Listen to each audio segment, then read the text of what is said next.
মনের মানুষ চ্যানেলের পক্ষ থেকে আমি মাফি। আমাদের চ্যানেলে নতুন নতুন গল্প শুনতে হলে আমাদের চ্যানেলটি সাবস্ক্রাইব করে সাথেই থাকুন। আর লাইক, কমেন্ট ও শেয়ার করতে মোটেও ভুলবেন না কিন্তু। ধন্যবাদ সবাইকে। স্বামী বিদেশে রয়েছে 3 বছর, আর তুই গর্ভবতী হয়ে গেলি কিভাবে? কলঙ্কিনী, বের হয়ে যা আমার বাড়ি থেকে। তোকে তো ওই বুকের জায়গা দিয়েছিলাম, কিন্তু তুই কিভাবে এমন নষ্টমি করতে পারলি? আমার ছেলে আজকে 3 বছর বিদেশে আছে, আর তুই নিজের পেট বাঁধিয়ে বসে আছিস। শাশুড়ি সারা গালে চরের উপর চর লাগাতে লাগাতে কথাগুলো বলল, কিন্তু ওর যে উত্তর দেওয়ার ভাষা নেই। কি জবাব দেবে ও? যেই মানুষটা তাকে বুকে ঠাঁই দিয়েছিল তার সাথেই তো বেইমানি করা হয়েছে। বল, তোর পেটে এই পাপ কার? আমাদের খেয়ে আমাদের পরে কার পাপ তুই নিজের গর্ভে ধরে রেখেছিস? নাসরিন বেগম সারা চুল ধরে কথাগুলো বলল। তুই বল, কোন জিনিসের অভাব রেখেছি আমি? বল, তুই তুই কি সুখী ছিলি না? জবাব দে আমাকে। এত বড় অন্যায় কিভাবে করলি? নেহা তার মাকে শান্ত করার চেষ্টা করছে, কিন্তু নাসরিন বেগম কোনোভাবেই শান্ত হতে পারছে না।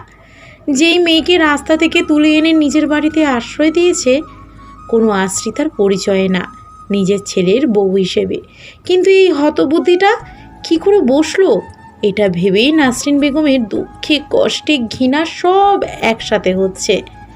এই কারণেই হয়তো সবাই বলে, রাস্তার জিনিস রাস্তায় ফেলে আসাই শ্রেয়। তারা বড় জায়গা পেলেই কি করে নিজেরাই ঠিক পায় না। সারা নাসরিন বেগমের পা জড়িয়ে ধরে বলল, ও মা, আমি তো অন্যায় করেছি। তুমি যদি আমাকে তাড়িয়ে দাও তাহলে আমি এখন কোথায় যাব? আমার শেষ ঠিকানা যে তুমি। নাসরিন বেগম সারাকে পা থেকে উঠিয়ে দাঁড় করিয়ে আবার ওর দু গালে 4টা চড় লাগায়। তোর মুখখানা দেখলে ঘৃণায় আমার বমি আসছে। তোকে মাফ করবো কিভাবে? কলঙ্কিনী, আমার ছেলেটা বিদেশে গিয়েছে কার জন্য? আরে হতভাগী, সে তো তোর জন্যই পাড়ি জমিয়েছে বাইরে, যাতে করে তোদের ভবিষ্যৎ উজ্জ্বল হয়। কিন্তু তুই এ কি করলি? কার পাপ পেটে ধরলি? পাশের বাড়ির মালিহা বলে, কাকিমা, আমি কয়েকদিন আগেই দেখেছি একটা লোক জানলা দিয়ে সারাবাবির ঘরে প্রবেশ করে। আমি তখন বিষয়টা বুঝতে পারিনি, বা আমার মাথায় এই জিনিসটা কাজ করেনি, কিন্তু এখন বুঝতে পারছি ভাবির পেটের বাচ্চার বাবা তাহলে সেই লোকটাই। নাসরিন বেগম ফোনটা হাতে নিয়ে ছেলের কাছে কল দেয়। আমান কলটা ধরে। মা, তুমি কেমন আছো? তোমার প্রেশার কেমন এখন? নাসরিন বেগম ছেলের কথা শুনে হাউ মাউ করে কেঁদে ফেলে। কি বলবেন তিনি তার ছেলেকে? তোর বউয়ের পেটে অন্যের সন্তান? এসব ভাবতে ভাবতে নাসরিন বেগমের ব্লাড প্রেশার হাই হয়ে যাচ্ছে। মধ্যবিত্ত পরিবারের ছেলে আমান। উচ্চ মাধ্যমিক পরীক্ষা দিয়েই আর পড়াশুনো করা হয়নি বললে ভুল হবে। আসলে ওর পড়াশোনার প্রতি আগ্রহ একটু কম ছিল।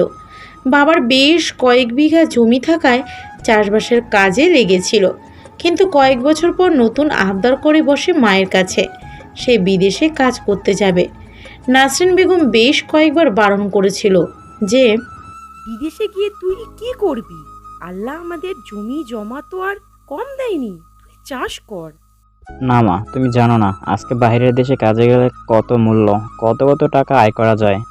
কিন্তু কোনো কিন্তু করো না মা, আমি তো বেশি দিন থাকবো না, মাত্র 5 বছর থাকবো ওখানে, তারপর আবার চলে আসবো। এখানে এসে একটা বড় ব্যবসা করব। নাসরিন বেগম শেষমেশ রাজি হয়, কিন্তু একটা শর্ত জুড়ে দেয় সে। যাওয়ার আগে বিয়ে করে যেতে হবে। ভাগ্যক্রমে সারার সাথে দেখা হয়। মেয়েটা অনাথ ছিল। নাসরিন বেগমের খুব দয়া হয় ওকে দেখে। কিছু চিন্তা না করেই ছেলের বউ করে ফেলে সারাকে। সারা যেমন মিষ্টি মেয়ে তেমন তার ব্যবহার, কিন্তু এ কী করে ফেললো? নাসরিন বেগম ফোন কানে ধরে এসব ভেবেই যাচ্ছে। ওপাশ থেকে ছেলেটা কথা বলেই যাচ্ছে, সেইটা তার খেয়ালের বাইরে চলে গেছে। হঠাৎ মনে হলো ছেলে কিছু বলছে। মা, তুমি কাঁদছো কেন? কি হয়েছে তোমার? বাড়িতে কি কেউ নেই? আমাকে বলো কি হয়েছে। সবাই ঠিক আছে তো? বাবা ঠিক আছে তো? নাসরিন বেগম আঁচল দিয়ে নিজের মুখ চেপে ধরেছে। কান্নাটা থামানোর বৃথা চেষ্টা চালিয়ে যাচ্ছে, কিন্তু কোনোভাবেই কান্না বন্ধ করতে পারছে না। বাবারে, আমাকে মাফ করে দিস, আমাকে মাফ করে দিস। আমি মা হয়ে তোকে বিপদের মুখে ফেলে দিয়েছি। কোন বিপদে ফেলেছো মা? বিদেশে তো আমি নিজ ইচ্ছা এসেছি, তাছাড়া আমি তো সুখে আছি। বিপদ কিসের? তোকে বিয়ে দিয়ে আমি সর্বনাশ ডেকে এনেছি। এই বাড়িতে কাল লাগিনীর আশ্রয় দিয়েছি। যাকে বৌমা কম মেয়ে বেশি ভেবেছি, সে আজকে অন্যের পাপ বয়ে বেড়াচ্ছে। এই কষ্ট আমি কোথায় রাখবো? তুই আমাকে মাফ করে দে বাবা। মা, হয়েছেটা কি আগে বলো তো? তোর বউ নতুন মরদ ধরেছে, তার পেটে এখন অন্যের বাচ্চা। মায়ের কথা শুনে আমান চুপ হয়ে গেল। এই কথার কোনো উত্তর যে ওর কাছে নেই। নাসরিন বেগম আবার বললেন, চুপ করে আছিস কেন? কিছু তো বল। এই পাপিনিকে আমি কি করব বল? ইচ্ছা তো করছে ওকে জ্যান্ত পুঁতে ফেলি মাটিতে। আ মা, ও মা, কি হয়েছে তোমার? কথা বলছো না কেন মা? নাসরিন বেগম ছেলের সাথে কথা বলতে বলতেই অজ্ঞান হয়ে যায়। সারা তাড়াতাড়ি করে নাসরিন বেগমের কাছে গিয়ে মাথাটা কোলে তুলে নেয় আর বলে, মা, কি হয়েছে তোমার? মা, তুমি আমাকে কলঙ্কিনী বলো, অন্য কিছু থাকলে সেটাও বলো। আমার মুখে লাথি মারো, কিন্তু আমাকে দূরে সরিয়ে দিও না। কথা বলো মা। নেহা সারাকে ধাক্কা মেরে দিয়ে মায়ের মাথাটা নিজের কোলের উপর নিয়ে বলল, ভাবি, তোমাকে তো বোনের আসনে বসিয়েছিলাম, কিন্তু তুমি এটা কি করলে? ভাইয়ার ভালোবাসা, আমাদের বিশ্বাস, সব কিছু চূর্ণ বিচূর্ণ কিভাবে করে দিতে পারলে? তোমার ওই মুখ দেখতেও আমার ঘৃণা হচ্ছে, জাস্ট ঘৃণা হচ্ছে। সারা কাঁদতে কাঁদতে বলল, নেহা, এমন বলো না। আমার শুরুও তোমরা আর শেষও তোমরা।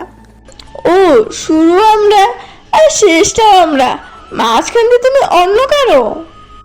তার সহ্য সাথী। আমার কি ইচ্ছে করছে জানো তো? তোমাকে কেটে টুকরো টুকরো করে কুকুরকে খাইয়ে দিতে ইচ্ছে করছে। নেহা, তোমার ওই পাপি মুখে দয়া করে আমার নামটা নিও না। তোমার ওই মুখে নিজের নামটা শুনলে আমার সারা দেহ গুলে উঠছে। আমি কি এতটাই পাপিষ্ঠা? তুমি কতটা পাপিষ্ঠ সেটা জানো না? তুমি কি বুঝতে পারছো কতটা পাপিষ্ঠ তুমি? নেহা, বোন আমার কথাটা একটু শোন। মাকে একটু ধরতে দাও। সারা হাউমাউ করে কাঁদতে লাগলো। এমন ভুল ও কিভাবে করে ফেললো নিজেই বুঝতে পারছে না। এই সমাজে সে এখন স্বীকৃতিপ্রাপ্ত কলঙ্কিনী। না না, তোমার কোনো কথাই শোনা হবে না। আমার মা যদি মরেও যায়, তবে তোমার হাতের স্পর্শ আমার মাকে পেতে দেব না। তোমাকে হাত জোর করে বলছি, তোমার পাপিষ্ঠ মন, পাপিষ্ঠ দেহ নিয়ে এ বাড়ি থেকে বের হয়ে যাও। আজ মাকে তুমি না হয় অজ্ঞান দেখেছো, কালকে আমাকে তুমি গলায় দড়ি দিতেও দেখতে পারো। তোমার মতো কলঙ্কিনী মেয়ের সাথে একই ছাদের নিচে আমার পক্ষে থাকা সম্ভব না। সারা কাঁদতে কাঁদতে কথা বলার অবস্থায় নেই, তবু কষ্ট করে বলল, না না, আমার মতো পাপিষ্ঠা কলঙ্কিনীর কারণে তুমি কেন আত্মহত্যা করবে? তার চেয়ে আমি বরং এই বাড়ি ছেড়ে চলে যাচ্ছি। তুমি ঠিকই তো বলেছ, নষ্ট একটা মেয়েকে নিয়ে এই বাড়ির এক ছাদের নিচে আসলেই থাকা চায় না। আমি বাড়ি থেকেই চলে যাচ্ছি, আর কখনোই আসবো না। আমার মতো কলঙ্কিনীকে নিয়ে আর কোনো কথা শোনা লাগবে না তোমাদের। নাসরিন বেগমের মাথা নেহার কোলে, আর সারা ঠিক তারই পাশে বসে আছে। সারার শেষ কয়েকটা কথা নেহার একেবারেই সহ্য হয় না। ওর যেন মনে হয় সারা ওকে ইমোশনাল ব্ল্যাকমেল করার চেষ্টা করছে। তাই রাগে রাগে সারা গালে কয়েকটা চর বসিয়ে দেয়। বয়সে ছোট একটা মেয়ের হাতে সারা চর খেয়ে একটু অবাক হলো না, কারণ এটাই যে ওর প্রাপ্য ছিল। পাপের ফল ভোগ করাই লাগবে। নেহা প্রতিবেশী দুই একজনের সাহায্য নিয়ে নাসরিন বেগমকে খাটের উপর শুইয়ে দেয়। সারা এখনও চুপ করে বসেই আছে একই জায়গাতে, শূন্য দৃষ্টি নিক্ষেপ করে আছে। চোখ দুটো যেন কোনো ঝর্ণাধারা হয়ে গেছে, থামার নামই নেই। আজকে এই বাড়িতে শেষ দিন। সারার ভাবতেই বুকের ভিতর মোচড় মেরে উঠেছে। যে মানুষটা সারাকে সম্মানের সাথে ঘরে তুলেছিল, তিনিই আজকে ছিছি করে বিদায় করে দিচ্ছেন। নিয়তি বড়ই অদ্ভুত, কখন কার সাথ দেয়, কার সাথে বেইমানি করে কেউ জানে না। আজকে নিয়তির কাছে পরাজিত হয়ে গেছে সারা। পাপের ফল ভোগ করতেই হবে। নিজের সমস্ত কাপড় চোপড় গোছগাছ করে অন্তিম বিদায়ের জন্য নাসরিন বেগম আর নেহার কাছে গেল। নেহা, আমি চলে যাচ্ছি, ভালো থেকো। মাকে ভালো করে দেখে রেখো, মা যেন কোনো চিন্তা না করে, যেন ভাবে আমি একটা বাষ্পীয় পদার্থ, সময়ের সাথে সাথে আকাশে মিলিয়ে গেছি। নেহার খুব ইচ্ছা করছে প্রিয় ভাবিকে বুকে জড়িয়ে নিতে, কিন্তু অদৃশ্য শক্তির কাছে সে আজকে বাধা পড়ে গেছে। সারা দিকে ভালো দৃষ্টিতে তাকানোর ইচ্ছে হলেও মস্তিষ্ক বলে দিচ্ছে ও নষ্টামে। নেহাকে চুপচাপ থাকতে দেখে সারা বলল, আমাকে একটাবার মাকে ছুঁয়ে দেখতে দিবে না নেহা? নেহা সহজ গলায় বলল। না। সারা শেষবারের মতো নিজের সংসার, নিজের স্বর্গ দেখে বিদায় নিয়ে বাসা থেকে বের হয়ে গেল। হাতে একটা ব্যাগ আছে, তাতে হয়তো কয়েকটা পোশাক। গন্তব্যহীনভাবে হেঁটে চলেছে সারা। কোথায় যাবে, কার কাছে সাহায্য চাইবে, কিছুই বুঝতে পারছে না। আজকে সারার হাঁটার কোনো শেষ হবে না।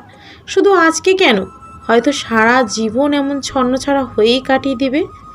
সন্ধ্যার থেকে সারা মেইন রোডের ধার দিয়ে হেঁটে চলেছে। খুব কষ্ট করে হাঁটছে, কিন্তু দেহ দুর্বল হওয়ার কারণে যখন তখন মাথা ঘুরে পড়ে যেতে পারে। পাশ কাটিয়ে একটা গাড়ি যাওয়ার সময় দাঁড়ালো।